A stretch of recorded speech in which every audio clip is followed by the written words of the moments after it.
Hello there, I'm Wolfclaw, but my friends call me Wolf.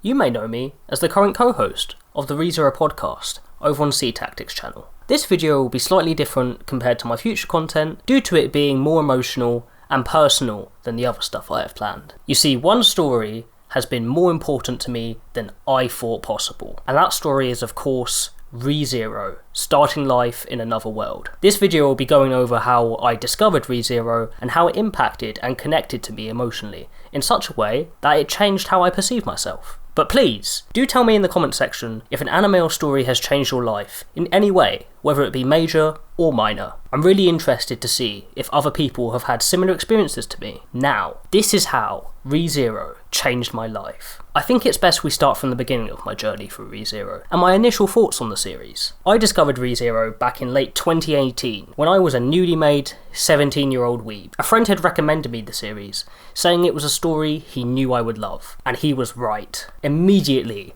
I was immersed in an interesting world with fascinating lore and deep characters, which I wanted to learn more about. While I had enjoyed many anime so far, up until this point, and the genre of isekai was something I took interest in, I never found anything that blew me away, but I wasn't looking for that kind of experience. You see, anime at that point in time was just another form of escapism that I could indulge in. I used fiction as a tool to escape problems I didn't want to face, whether that be issues in my life in general, or deeply rooted psychological issues. And so that's all I expected ReZero to be for me. Another escape. Another world that I could run to and not have to face the reality that I hate and avoid. And at first, ReZero was just that. However, other than the interesting story elements at play, something was bothering me. Something felt wrong. There was something I was seeing while experiencing this story that made me feel off. Something oddly familiar, yet also different. So after I finished the first 12 episodes of the dub for the first season of ReZero, I decided I need to scratch this itch more, this desire to see where this story would go, and also to uncover what had been intriguing and bothering me so much about the series so far. And unfortunately, during late 2018, the second part of the first season of ReZero had yet to be dubbed, and as a new anime watcher, I'd yet to translate to watching shows subbed, so I wasn't comfortable with that format yet. But I couldn't wait.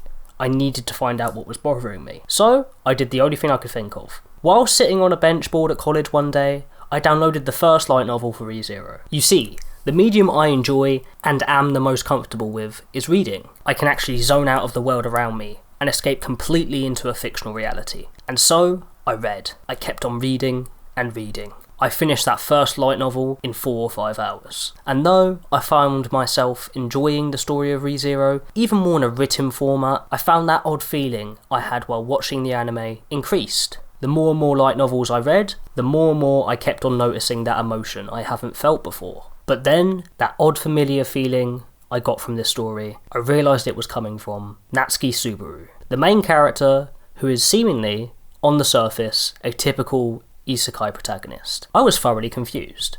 Subaru and I are very different, I thought. He is confident, charming, and extroverted. I'm the exact opposite of that. And though I knew something was wrong with him psychologically, I genuinely thought it was all due to the trauma he had suffered up until this point in the story. While this was also true, something else was clearly wrong here. Some other deep-rooted problem with this 17-year-old otaku shut-in that felt eerily familiar. So I continued pushing on. I was enthralled by this story. I was constantly thinking about it, and trying to comprehend what kept on drawing me back to it. Why was I so fascinated by a character that seemed entirely normal and uninteresting compared to the colourful cast presented in his painful journey through this fantasy world? I did not have to wait long to have my questions answered. I finally reached volume 6 of the light novel through my avid reading. This was the point in the story that occurs in the second half of the first season. I was watching Natsuki Subaru spiral into madness and hatred up until this point. He had disgraced himself during the role selection announcement ceremony at the capital, and was now trying to overcome all odds and save those precious to him, even after everything that had happened. Now, Natsuki Subaru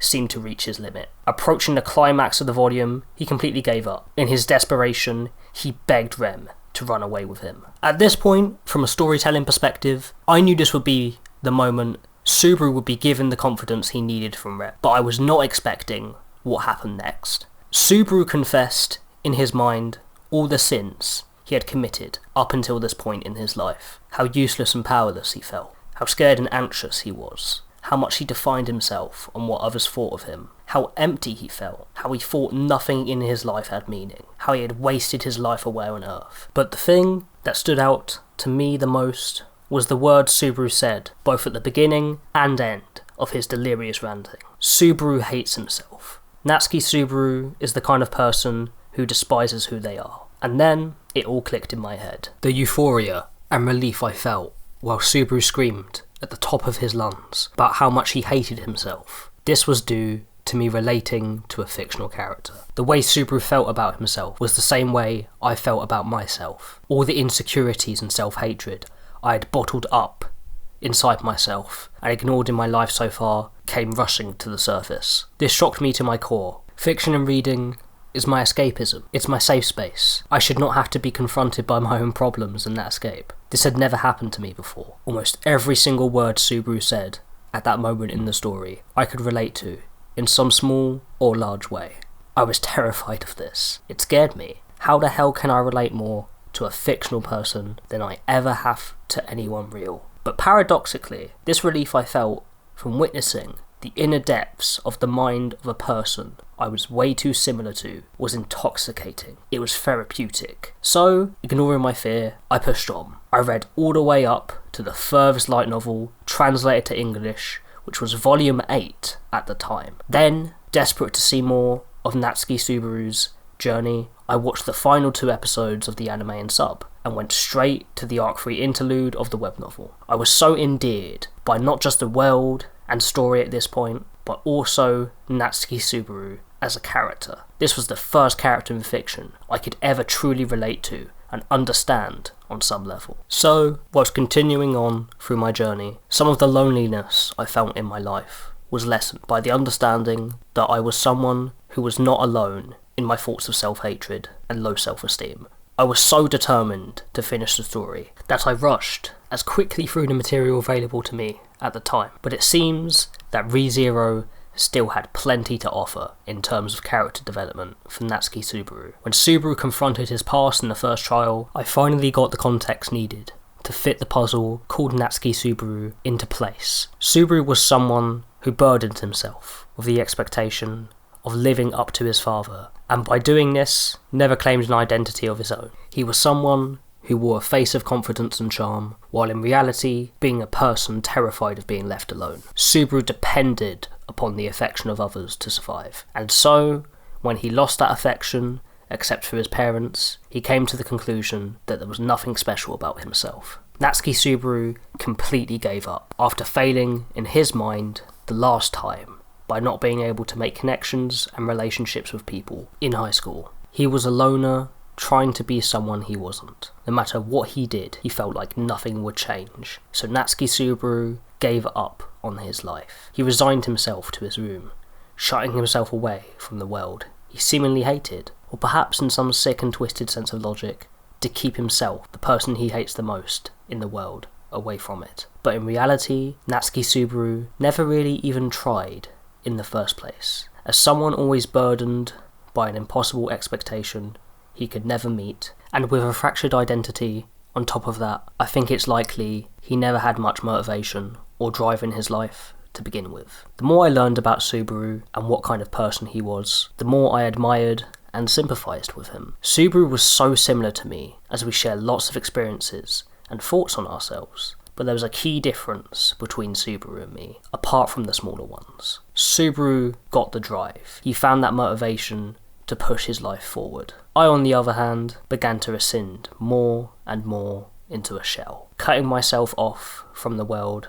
as much as possible. Like Natsuki Subaru once did, I had completely given up on my life. I didn't see the point in trying to do anything. The way I saw it, my life was over. There was no point in trying when I hadn't accomplished anything, and never would.